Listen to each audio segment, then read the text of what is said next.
ఈ వీడియో చూసే ముందు ఓం నమఃశివాయ అని కామెంట్ చేయండి. తెలుగు నెలల్లో చివరి నెల పాల్గొన మాసం. పాల్గొన మాసానికి చాలా విశిష్టత ఉంటుంది. ఫిబ్రవరి 18 బుధవారం నుండి పాల్గొన మాసం ప్రారంభమై మార్చి 19 గురువారంతో ముగుస్తుంది. ఈ నెల రోజులు చాలా పవిత్రమైన రోజులు. ఎందుకంటే ఈ పాల్గొన మాసంలోనే ఎంతో మంది దేవతలు జన్మించారు. కాబట్టి ఇంతటి దివ్యమైన పాల్గొన మాసంలో ప్రతి ఒక్కరూ కొన్ని నియమాలను తప్పకుండా పాటించాలి. పాల్గొన మాసంలో చేసే పూజలకు అలాగే కొన్ని శక్తివంతమైన పరిహారాల వల్ల జీవితంలో ఉన్నత స్థాయికి ఎదుగుతారు.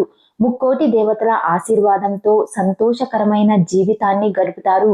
పాల్గొన మాసం పూజా విధానం, పాల్గొన మాసం నియమాలు ఇలా ఎన్నో విషయాల గురించి ఈ వీడియోలో తెలుసుకుందాం.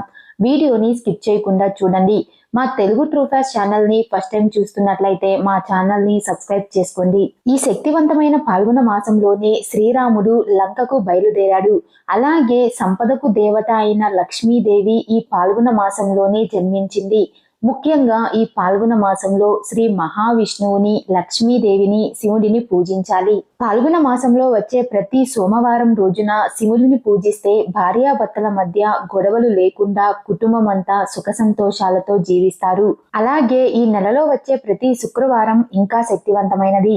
లక్ష్మీదేవి జన్మించిన ఈ పాల్గొన మాసంలో లక్ష్మీదేవికి ప్రీతికరమైన శుక్రవారం రోజు ఎవరైతే ఇంట్లో పూజ చేసుకుంటారో అలాంటి వారికి విపరీతమైన ధనప్రాప్తి కలుగుతుంది. కాబట్టి ఈ పాల్గొన మాసంలో వచ్చే ప్రతి శుక్రవారం రోజు తప్పకుండా లక్ష్మీదేవిని పూజించండి. లక్ష్మీదేవి కటాక్షంతో త్వరలోనే మీరు ధనవంతులు అవుతారు. ఈ నెలలో ఒక్కసారైనా సరే ఉసిరి చెట్టు కింద దీపం వెలిగించి ఉసిరి చెట్టుకు ప్రదక్షిణలు చేస్తే డబ్బు పరంగా మీ ఇంటికి బాగా కలిసి వస్తుంది. ఈ పాల్గొన మాసంలో ఇంటిని శుభ్రం చేసేటప్పుడు నీటిలో కొంచెం రాళ్ళ ఉప్పు, పసుపు వేసి ఇంటిని శుభ్రం చేస్తే ఇంట్లో ఉన్న దుష్ట శక్తులన్నీ బయటకు వెళ్ళిపోయి మీ ఇంట్లోకి లక్ష్మీదేవి అడుగు పెడుతుంది. తమలపాకులు ధనాన్ని ఆకర్షిస్తాయి. లక్ష్మీదేవికి ఇష్టమైన వాటిలో తమలపాకులు ఒకటి. కాబట్టి ఈ పాల్గొన మాసంలో వచ్చే ఏదైనా శుక్రవారం రోజు కొన్ని తమలపాకులను తెచ్చుకొని మీ ఇంటి గుమ్మానికి కట్టుకోండి. ఇంటి గుమ్మానికి తమలపాకులు కడితే మీ ఇంటి సంపద రెట్టింపు అవుతుంది. డబ్బు పరంగా స్థిరపడతారు. ఎవరైతే కటిక పేదరికంతో బాధపడుతున్నారో అలాంటి వారు ఈ పాల్గొన మాసంలో ఒక లక్ష్మీదేవి చిత్రపటాన్ని తెచ్చుకొని మీ పూజ గదిలో పెట్టుకోండి. ఈ పాల్గొన మాసంలోనే లక్ష్మీదేవి జన్మించింది కాబట్టి లక్ష్మీదేవి చిత్రపటాన్ని మీ ఇంటికి తెచ్చుకుంటే స్వయంగా మీ ఇంట్లోకి లక్ష్మీదేవి అడుగు పెట్టినట్లే. ఇంటికున్న పేదరికం మొత్తం తొలగిపోయి ఆకస్మిక ధనలాభం చేకూరుతుంది. లక్ష్మీదేవి ఆశీర్వాదంతో మీ ఇల్లంతా డబ్బుతో నిండిపోతుంది. ఈ పాల్గొన మాసం నెల రోజుల పాటు మీ ఇంటి గుమ్మం పచ్చగా ఉండాలి. ఇంటి గుమ్మానికి పసుపు రాసి కుంకుమ బొట్లు పెట్టుకోవాలి. ఏ గుమ్మం అయితే పచ్చగా ఉంటుందో అలాంటి ఇళ్లల్లోకి దేవతలు అడుగు పెడతారు. స్వస్తిక్ గుర్తులో ముక్కోటి దేవతలు కొలువై ఉంటారు. కాబట్టి ఈ పాల్గొన మాసంలో ఇంటి గుమ్మం ముందు స్వస్తిక్ గుర్తును గీయండి. ఇంటి ముందు స్వస్తిక్ గుర్తు ఉంటే మీ ఇంట్లోకి దరిద్ర దేవత ప్రవేశించకుండా మీ ఇంట్లో దేవతలు సంచరిస్తూ ఉంటారు. ఈ పాల్గొన మాసంలోనే చంద్రుడు జన్మించాడు. కాబట్టి ఈ పాల్గొన మాసంలో ప్రతిరోజు రాత్రి సమయంలో చంద్రుడిని దర్శించుకొని నమస్కారం చేసుకుంటే కోరిన కోరికలన్నీ త్వరగా నెరవేరుతాయి. శక్తి స్వరూపిణి అయిన పార్వతీదేవికి నిమ్మకాయలు అంటే చాలా ఇష్టం. కాబట్టి ఈ నెలలో ఇంట్లో పూజలు చేసేటప్పుడు ఒక నిమ్మకాయను మీ పూజ గదిలో ఉంచి ఆ నిమ్మకాయ పైన పసుపు, కుంకుమలు వేస్తూ ఏదైనా కోరిక కోరుకోండి. పాల్గొన మాసంలో ఇలా చేస్తే మీరు కోరుకున్న కోరికలన్నీ నెల రోజుల్లోనే తీరిపోతాయి. అలాగే మనలో చాలా మందికి ఏ పని చేసినా అస్సలు కలిసి రాదు. ఇంట్లో డబ్బు సమస్యలు, కుటుంబ సమస్యలు, అనారోగ్య సమస్యలు ఇలా ఎన్నో సమస్యలు వెంటాడుతూ ఉంటాయి.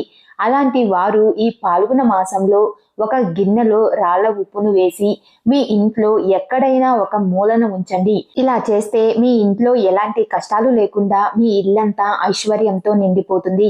దేవతలకు, కాకులకు చాలా దగ్గర సంబంధం ఉంటుంది. కాబట్టి దేవతలు జన్మించిన ఈ పాల్గొన మాసంలో మీ ఇంటి ముందుకు పక్షులు కానీ, కాకులు కానీ వస్తే వాటికి బియ్యం గింజలను వేయండి. మీ ఇంట్లో ఏ కష్టాలు లేకుండా సిరి సంపదలతో జీవిస్తారు.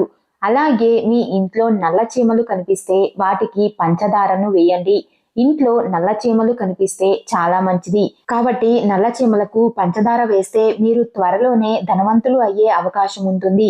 ఈ పాల్గొన మాసంలో మాంసాహారానికి దూరంగా ఉండాలి. ఈ నెలలో మాంసాహారం తింటే జీవితాంతం డబ్బు కష్టాలు రావచ్చు. ముఖ్యంగా ఈ నెలలో చేసే పూజలకు రెట్టింపు పుణ్య ఫలితం ఉంటుంది. కాబట్టి ఈ పాల్గొన మాసంలో మీ పూజ గదిలో శ్రీ యంత్రాన్ని పెట్టుకోండి. శ్రీ యంత్రానికి చాలా శక్తి ఉంటుంది. కాబట్టి ఏ ఇంట్లో అయితే శ్రీ యంత్రం ఉంటుందో అలాంటి ఇళ్లల్లో పుష్కలంగా డబ్బు ఉంటుంది. అలాగే ఈ నెలలో వచ్చే ప్రతి శనివారం రోజు ఏదైనా దేవాలయానికి వెళ్ళి ధ్వజస్తంభం చుట్టూ 5 ప్రదక్షిణలు చేస్తే భార్యాభర్తల మధ్య అన్యోన్యత పెరుగుతుంది. కుటుంబ సమస్యలన్నీ తొలగిపోతాయి. ఈ నెలలో వచ్చే పౌర్ణమి రోజున కళ్ళు ఉప్పును కొని మీ ఇంటికి తెచ్చుకుంటే ఆ ఉప్పుతో పాటుగా లక్ష్మీదేవి కూడా మీ ఇంట్లోకి అడుగు పెడుతుంది. పాల్గొన మాసంలో చేసే దానాలకు 1,000,000 రెట్ల పుణ్య ఫలితం లభిస్తుంది. ముఖ్యంగా ఈ మాసంలో వచ్చే ఏకాదశి రోజున ఉసిరి చెట్టును పూజిస్తే ఆయురారోగ్యాలు కలుగుతాయని నమ్మకం. ఈ పాల్గొన మాసంలో పైన చెప్పిన నియమాలన్నీ ఎవరైతే పాటిస్తారో అలాంటి ఇల్లు అష్టైశ్వర్యాలతో నిండిపోతుంది. ఈ వీడియో మీకు నచ్చినట్లయితే లైక్ చేసి షేర్ చేయండి. ఇలాంటి మరిన్ని అప్డేట్స్ కోసం మా ఛానల్ని సబ్స్క్రైబ్ చేసుకోండి.